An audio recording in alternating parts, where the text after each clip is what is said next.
নমস্কার, সবাইকে শুভ নববর্ষ। বড়দের প্রণাম, ছোটদের ভালোবাসা। তো নববর্ষের শুরুতেই আমি আজকে ভিডিও নিয়ে উপস্থিত হয়েছি। তোমাদের বলেছিলাম যে আবার ভিডিও নিয়ে আসব। তা নতুন বছরে আমরা ভিডিও নিয়ে আসলাম। তো আজকে আমাদের যে টপিকটা থাকবে সেটা থাকবে আইসিএসসি বোর্ডের জন্য। তা আমাদের যেমন মাধ্যমিক থাকছে, আইসিএসসি আমাদের ক্লাস 10-এর কিন্তু একটা বড় এক্সাম থাকছে, বোর্ড এক্সাম।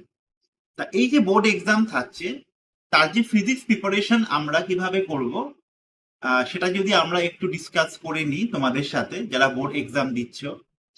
তা আমরা যদি আইসিএসসি বোর্ডে প্যাটার্নটা ফলো করি, তা আমরা দেখি আমরা ক্লাস 6 থেকেই আমরা ফিজিক্স কেমিস্ট্রি আমরা সেপারেট করে পড়ি, এবং যত আমাদের ক্লাস আমরা উপরের দিকে চলতে থাকি 6, 7, 8, 9, 10 আমরা সেম টপিকই পড়ি, কিন্তু সেটা কিন্তু আস্তে আস্তে আমাদের অ্যাডভান্স লেভেলে চলে যায়। তা যদি ভাবি ক্লাস 10-এ ফিজিক্সে আমরা ভালো মার্কস আনবো, তাহলে কিন্তু তার প্রিপারেশন বা প্রস্তুতি আমাকে 6, 7 থেকেই কিন্তু শুরু করে দিতে হবে। হঠাৎ করেই কিন্তু ক্লাস 10-এ গিয়ে আমি ভালো মার্কস পাবো না। ভালো নাম্বার কিন্তু একটা গ্র্যাজুয়াল ওয়েতে চললেই কিন্তু আমি ভালো মার্কস পাবো, যেখানে আমার একটা ধারাবাহিকতা কি থাকবে, যে আমি পরপর ভালো মার্কস পেয়ে আসছি। আমি 80-তে 35, 40 পেয়ে সাডেনলি কিন্তু বোর্ডে গিয়ে 100-এ 90, 95 কিন্তু আমি অ্যাচিভ করতে পারবো না। হলেও সেটা খুব রেয়ার, হয়তো 100 জনের মধ্যে একজন পাচ্ছে। তা ভালো মার্কস পেতে হলে কি করতে হবে? 6, 7, 8, 9 আমাদের খুব ভালো করে পড়তে হবে। যেমন ক্লাস 10-এ আমাদের শুরুতেই একটি চ্যাপ্টার থাকে ফোর্স, মোমেন্ট অফ ফোর্স। তা এই রিলেটেড টপিক থাকে, টর্ক থাকে। তা ফোর্সের কনসেপশন কিন্তু আমরা 10-এ পাই না। ফোর্সের কনসেপশন আমরা পাই 6, 7 থেকে।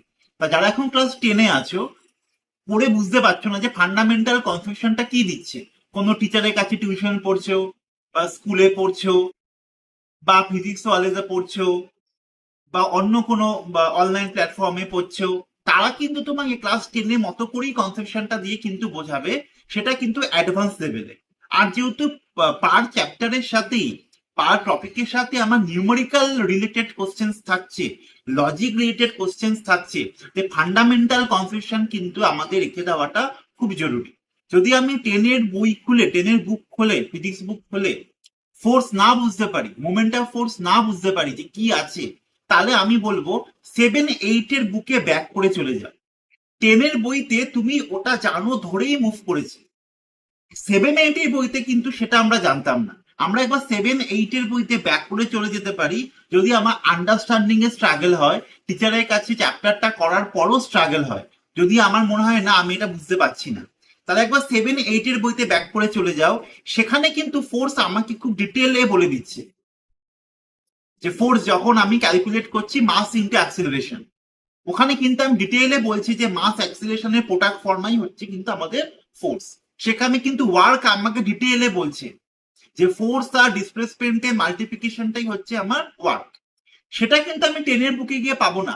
10-এর বুকে আমাকে কি দিয়ে বলে দেবে? উই লার্ন প্রিভিয়াস ক্লাসেস, কেমন আমরা শিখে আসছি বলে। তাই এই জায়গাটা কিন্তু আমাদের ঠিক করা খুব জরুরি। আরেকটা কি, আমাদের বুক কেমন করে থাকে, আমাদের আইসিএসসি বুক আমাকে একটা বক্স দেওয়া থাকে, সেই বক্সের মধ্যে ফান্ডামেন্টাল বা ডেফিনেশনটা আমাকে ওখানে তোমার মেনশন করা থাকে। বাকি যে জায়গাটা থাকে সেই জায়গাটা কিন্তু আমার এক্সপ্লেন করা থাকে একটা এক্সাম্পল দিয়ে।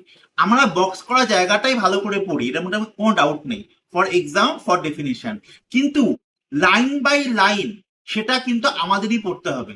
টিচারের পক্ষে কিন্তু মেবি পসিবল হবে না তোমাকে পার লাইন তোমাকে এক্সপ্লেন করে দেওয়া। সে টপিক তোমাকে এক্সপ্লেন করে দেবে, সে টপিক তোমাকে এক্সপ্লেন করে দেবে যে মোমেন্ট অফ ফোর্স যখন আমরা ক্যালকুলেট করছি, তখন ফোর্স আর ডিসপ্লেসমেন্টে মাল্টিপ্লিকেশনটা হচ্ছে। যেভাবে আমরা কোল্ড ড্রিঙ্কস এর বটলটা খুলি, যেভাবে আমরা ওপেনার ইউজ করে কোল্ড ড্রিঙ্কস এর বটলটা খুলি, সে তোমাকে প্র্যাকটিক্যাল এক্সাম্পল দিয়ে নিজে দেখেও বুঝিয়ে দেবে যে এখানে কিন্তু আমাদের হ্যান্ডটা যেটা দিয়ে খুলছি সেটার লেন্থটাও ডিসপ্লেসমেন্ট হিসাবে কাউন্ট হচ্ছে। কিন্তু তোমাকেও কিন্তু পড়ে বুঝতে হবে। টিচার তোমাকে একটা এক্সাম্পল দেবে, দুটো এক্সাম্পল দেবে, বইতে কিন্তু 7, 8, 9, 10 এক্সাম্পলস আছে। সেই এক্সাম্পলস কিন্তু আমাদের ভালো করে পড়তে হবে। আর সব জায়গাতেই সেই কি পয়েন্টটা আমাকে মেনশন করা আছে বা করতে হবে, কি পয়েন্ট হচ্ছে ডেফিনেশন দিয়ে এক্সপ্লেন করা। তাই আমাকে যখনই কেউ এক্সাম্পল দিয়ে কোশ্চেন দিচ্ছে, এরকম কোশ্চেন লিখতে বুঝতে আমাদের বোর্ডে গিয়ে স্ট্রাগল হচ্ছে। আমরা কোথায় স্ট্রাগল করছি বোর্ডে গিয়ে? যে আমাকে কেউ ডেফিনেশন বলছে, আমি মুখস্থ লিখে দিচ্ছি পারফেক্ট। কেউ আমাকে ইউনিট বলছে, কেউ আমাকে ডিফারেন্স বলছে, কেউ আমাকে স্ট্রেট নিউমেরিক্যাল দিচ্ছে, আমি ফর্মুলা দিয়ে বসিয়ে দিলাম।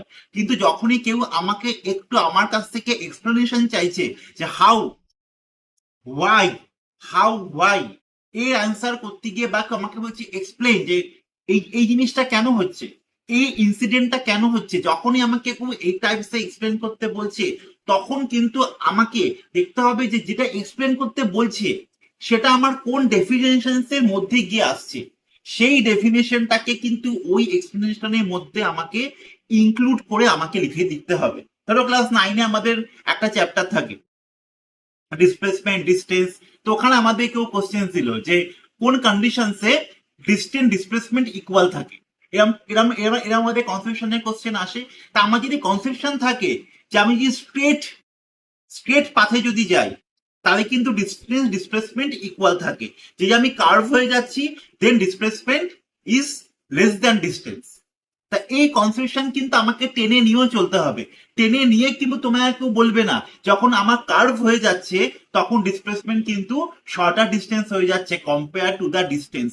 এটা কিন্তু আমাকে মাথায় রাখতে হবে, এটা কিন্তু আমাকে মাথায় রাখতে হবে। যদি আমার মাথায় না থাকে, আমি নিজে ডেইলি লাইফের এক্সাম্পল দিয়ে মাথায় নিয়ে নেব। যদি আমার কাছে কোনো একটা ফিল্ড থাকে, খেলার মাঠ থাকে, সেই ফিল্ডে যদি রেক্টাঙ্গেল হয় তা আমি যদি এক্স অ্যাক্সিস গিয়ে ওয়াই অ্যাক্সিস যাই, এটা হচ্ছে আমার ডিস্টেন্স, আর আমি যদি কানেক্ট করে দিই এটা আমার ডিসপ্লেসমেন্ট।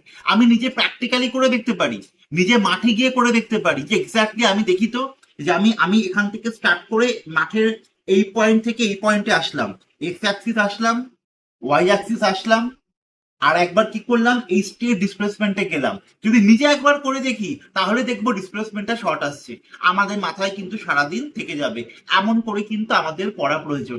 আমাদের টিচারদেরও দায়িত্ব থাকে এতটা এক্সপ্লেন করে বলার, হয়তো টাইমের জন্য বলতে পারে না, কিন্তু যে এক্সাম্পলস গুলো বইতে দেওয়া আছে যদি সেগুলো ডেইলি লাইফে করা আমাদের জন্য পসিবল হয় তাহলে অবশ্যই করা উচিত, অবশ্যই করা উচিত। যারা যেসব কান্ট্রিতে এমন করে ভালো করে হচ্ছে, সেসব কান্ট্রিতে কিন্তু অনেক ওরা বেশি করে ভালো বুঝছে, তাদের মাথার মধ্যে কিন্তু থাকছে বেশি। তাই আমাদের জন্য পড়ার ফরম্যাটটা কেমন হওয়া উচিত, যদি আমার কাছে একটা চ্যাপ্টার থাকে ইলেকট্রিসিটি, 10-এ একটা important chapter electricity, light, both are very important chapter for ICSE class 10 physics. But তোমরা সবাই যা 10-এ পড়ছো জানো এই চ্যাপ্টার আমরা রিপিট করছি, আমরা 7 পড়েছি, 8 পড়েছি, 9 পড়েছি, এই 3 বছর ধরে লাইট লাইট ইলেকট্রিসিটি পড়ে আসছি। তা 10-এ চ্যাপ্টারটা পড়বার আগে একবার 7, 8, 9-এ চ্যাপ্টারটা পড়ে নাও, একবার রিভাইজ দিয়ে নাও। রিভাইজ দিয়ে নিলে তোমার কি হবে, তোমার আবার চলে আসবে সেই জিনিসটা তোমার কাছে, রিপিট করে তোমার কাছে চলে আসবে যেটা তুমি শিখেছিলে, তোমার কাছে শেখাই আছে। তারপর 10 স্টার্ট করো, ডেফিনেশনটা নাও, ডেফিনেশনটা পড়ে নিয়ে একটু চোখটা বন্ধ করে দেখো ডেফিনেশনটা তোমার মনে আছে কিনা, রাতে শোয়ার সময় একবার মাথায় দেখো মনে আছে কিনা। যদি মনে না থাকে তাহলে পরের দিন পরের পেজে যেও না, ওটা একবার চোখ বুলিয়ে দেন তুমি পরেরটায় আসো। এবং যে এক্সাম্পলস গুলো আছে সেগুলো দেখো যে টিচার তোমাকে ঠিকঠাক করে গাইড করছে কিনা। টিচার গাইড না করলে টিচারকে বলো যে স্যার ম্যাম আমাকে এটা বুঝিয়ে দিন। যদি তোমার পক্ষে পসিবল হয় তুমি নিজে এক্সাম্পলস গুলো একবার রিয়েল লাইফে করবার চেষ্টা করো। এভাবে পড়লে কিন্তু আমরা অনেকটা মুভ করে যাই। এন্ড যখন নিউমেরিক্যাল করছি তখন আমরা দেখি যে নিউমেরিক্যাল আমার কাছে গিভিং কি আছে, আমার কাছে যদি ফোর্স মাস অ্যাক্সেলারেশন থাকে তাহলে আমার কাছে কোয়ান্টিটিস আছে 3টে, তাহলে আমি যে কোনো দুটো আমার কাছে গিভেন থাকবেই, থার্ড ওয়ানটা আমি ইকুয়েশন দিয়ে সলভ করে বার করে নিই। তা এই মেথডটা মনে হয় ফলো করা প্রয়োজন। মুখস্থও লাগবে, বুদ্ধি লাগবে, প্রিভিয়াস ক্লাসে রিভিশন লাগবে, অ্যান্ড ডেইলি লাইফ এক্সাম্পল লাগবে। এইটার প্যাকেজ যদি থাকে তাহলে 90 থেকে 100 স্কোর করে আমরা কিন্তু আমাদের ফিজিক্সের জন্য কোনো ম্যাটার করছে না।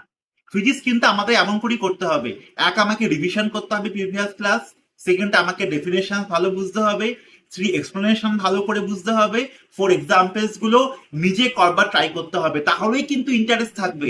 নিজে হাতে করলে মানুষ কিন্তু কখনো জিনিসটা ভোলে না। এই 4টে টপিক তোমরা করে দেখো। এবং আর কি করতে পারো, যাদের কাছে আমার নাম্বার আছে আমার সেটা দেখতে পারো, আমি অনেক চেষ্টা করি এআই ভিডিও কেমন করে ফিজিক্স ওয়ার্ক করছে সেগুলো হেটাসে দিয়ে দেওয়ার। তাহলে দেখবে তোমাদের পড়াটা কিন্তু অনেকটা ইজি হয়ে যাবে। তো নতুন বছরের জন্য আজকে এতটাই। যদি আমার ভিডিও ভালো থাকে লাইক কমেন্ট শেয়ার করবে। আবার ফিরে আসবো নতুন কোনো টপিক নিয়ে। নমস্কার।